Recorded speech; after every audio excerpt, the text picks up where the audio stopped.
What inspires change? What motivates us? It's what's inside that moves us. What moves you? Get the Scion story at Scion.com.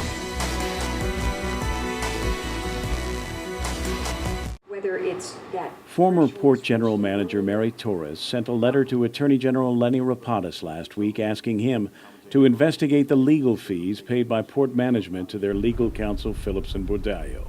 The legal contract was the subject of some discussion at last Friday's Port Board meeting. Their first year when they came on in 2011, from a period of June till October of that particular fiscal year, the charge to the port for their services was $96,676.21. And that was a fiscal year that the cap was at $499. In FY 2012, during this period, and keep in mind, I just want to clarify, because you have the fiscal year that we know from October till September of every year. Then we have the contractual year, which is from May to April. The key issue in the dispute is the cap on legal fees of $499,999 and the period of time to which that cap applies. Phillips says the cap applies to the one-year contract term only, May to April. Torres maintains the cap includes the annual renewals up to 4 years, and by her calculations, since the start of the contract in June of 2011, the law firm had billed the port nearly $700,000 as of December of last year, almost $200,000 over the cap.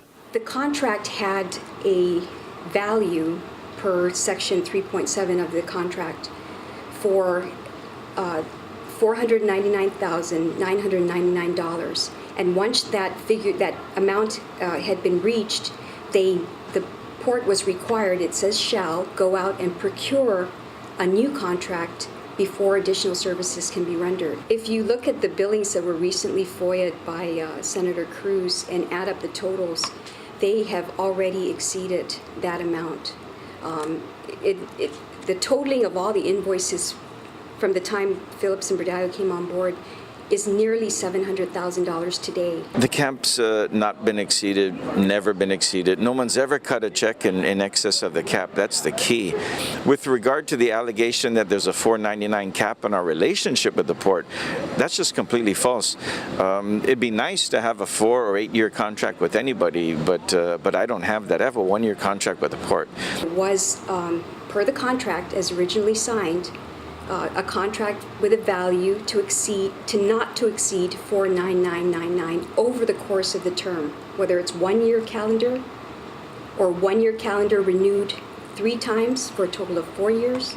But we only have a 1 year contract, and then we have the option, if both parties agree, to have it renewed. Fortunately for us, we're now into our 3rd year, and under their argument, oh no, you'd still be stuck with the $499 cap from the 1st year contract. Beyond the cap, Torres also questions what she believes to be overbilling by the law firm, citing one example on November 27th of last year in which the law firm billed for 24.25 hours of work during one 24-hour day. There is a billing that for one attorney's time that exceeds 24 hours in a day. And there are many instances where in one day that firm bills a week's worth of time in one day. Have you ever seen that before in your experience? Based on my knowledge of what was occurring at the port, those were excessive bills, excessive. And someone needs to look into it. In this case, admittedly, they overpaid us because instead of it correctly reflecting 1.1, it reflected 24.5 hours. No. We subtract 11. Yeah, and we're giving them credit for that. That's not a problem. Torres also questions why no legal bills were submitted by Phillips and Bordallo to the port between May of last year and January of this year, a billing gap of 8 months. We still have not billed many months. I think they're still 5 months behind. July will make it 6 months. So it's up there, definitely. And that's a violation of procurement law, right? If you read the contract, they had up to just under $500,000, and even if they lifted the cap, assuming that they amended it, they lifted the cap, that amendment was effective as of April. So one would argue that up until April of that date, anything that was above $500,000 is not allowed. And there was the implication there's some sinister plan. Well, as soon as the new GM got in, if we had submitted 8 months of billing, then I think there'd be some credibility there. But we've been roughly that far behind for a very long time. And it's just the nature of the work when all the adverse action started and all that. As the GM explained to the public today, that's the work that we were doing. And so we've cut that down to about half now. We're like 4 months behind now. For this fiscal year, Mr. Chairman, as we reported during last week's meeting, we have met the cap because of the additional responsibilities we've added on for their work.